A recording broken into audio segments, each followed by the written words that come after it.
A ver, paremos un segundo y pensemos en esto. ¿Y si la enfermedad no fuera un error del cuerpo? ¿Si fuera en realidad un programa con un propósito? Esa es la idea central que nos plantea el libro Homeopatía y leyes biológicas. Hoy vamos a desgranar esta perspectiva, una que de verdad nos obliga a cuestionar la base misma de lo que entendemos por estar enfermo. Y fíjense con qué nos recibe el autor, nada más y nada menos que con esta frase de Schopenhauer. Una elección que dice muchísimo, ¿no creen? Es como si nos estuviera advirtiendo en pocas palabras. Oigan, prepárense, porque lo que van a leer aquí puede sonar radical, hasta un poco loco al principio. Es una petición clara de que abramos la mente para poder analizar una visión de la salud que es completamente distinta a lo que conocemos. Bueno, aquí está el gran choque de paradigmas. Por un lado tenemos la visión a la que, estamos más que acostumbrados. La enfermedad es un enemigo, algo que hay que combatir, la famosa guerra contra los gérmenes. Y por el otro lado, el libro nos propone algo radicalmente opuesto, que la enfermedad es, en realidad, un programa biológico con sentido. O sea, desde esta óptica, deja de ser un error de la naturaleza para convertirse en una de sus soluciones.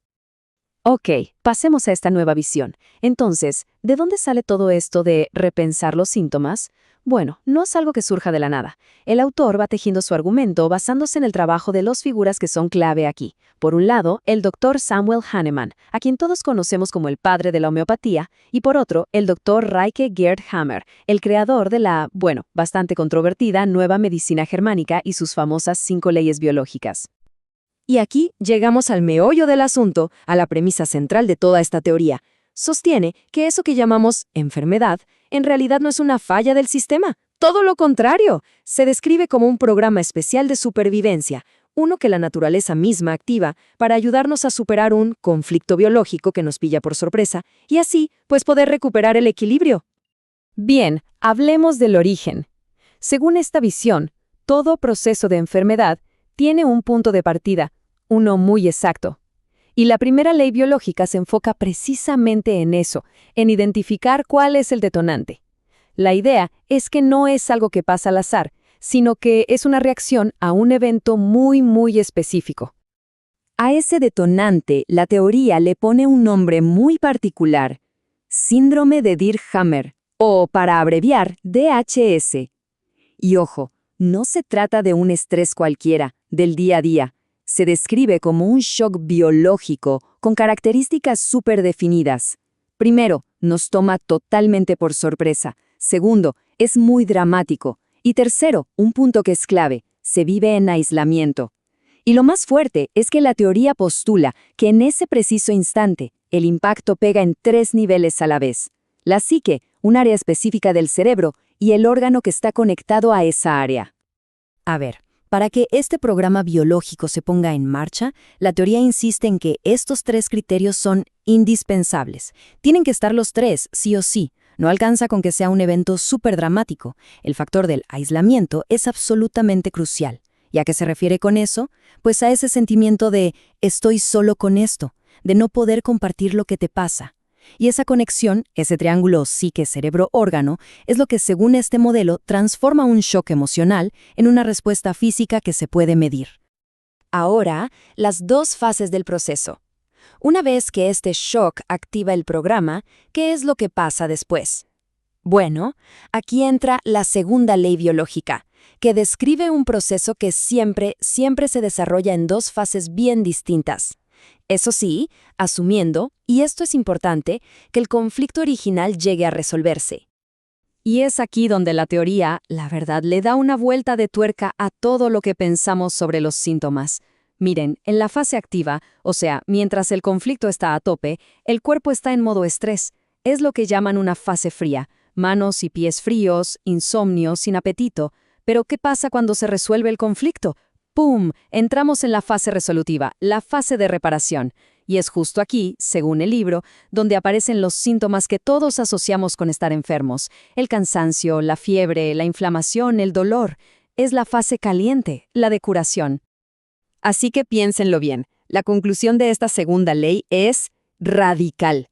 La fiebre, la inflamación, el dolor, de repente ya no serían el problema que hay que combatir.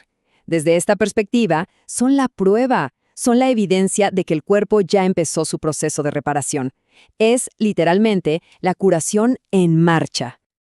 Ahora vamos con el cerebro como director.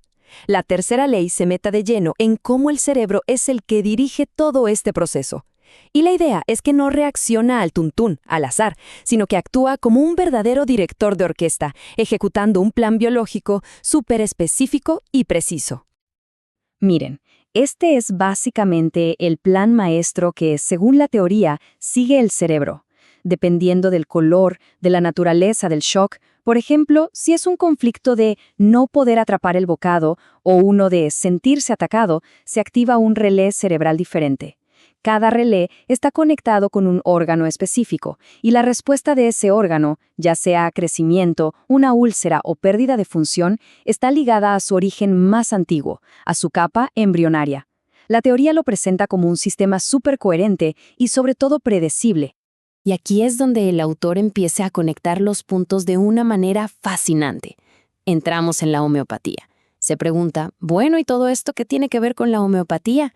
Y su argumento es que ambos paradigmas, aunque nacieron en épocas súper distintas, en el fondo beben de una filosofía muy, muy similar. Es que, fíjense, ya Hahnemann, allá por el siglo XVIII, insistía en algo que suena muy actual. Decía que es imposible entender un síntoma físico si no se toma en cuenta el estado mental y emocional de la persona. Para él, la persona era un todo, una totalidad. Y claro, esto resuena, pero muchísimo con la idea de Hammer del impacto simultáneo en la psique, el cerebro y el órgano. Esta tabla lo resume bastante bien. Comparemos los dos sistemas. Miremos un segundo la fila de terapia. Fíjense que en ambos casos, el objetivo principal no es suprimir los síntomas. Para las leyes biológicas, la clave es comprender y resolver el conflicto que lo originó todo. Para la homeopatía, es encontrar un remedio que acompañe ese proceso natural del cuerpo. La filosofía de fondo, como argumenta el autor, es prácticamente la misma. Se trata de apoyar al organismo, no de luchar contra él.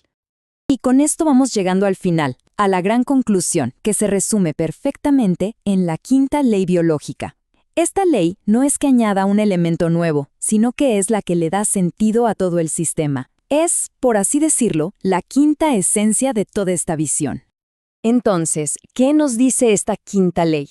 Es la que ata todos los cabos. Afirma que cada enfermedad en realidad debe ser entendida como un programa biológico especial con sentido. O sea que desde este punto de vista se acaban los conceptos de errores o procesos malignos en la naturaleza. Todo, absolutamente todo, sería una adaptación con un propósito biológico muy claro: ayudar al organismo a sobrevivir a un evento inesperado. Y así llegamos al final de este recorrido. La propuesta del libro nos deja flotando una pregunta que es fundamental. Nos invita a cambiar por completo el enfoque.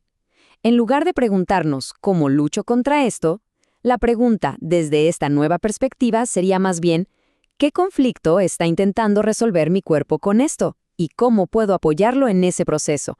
Una idea que la verdad da muchísimo para pensar.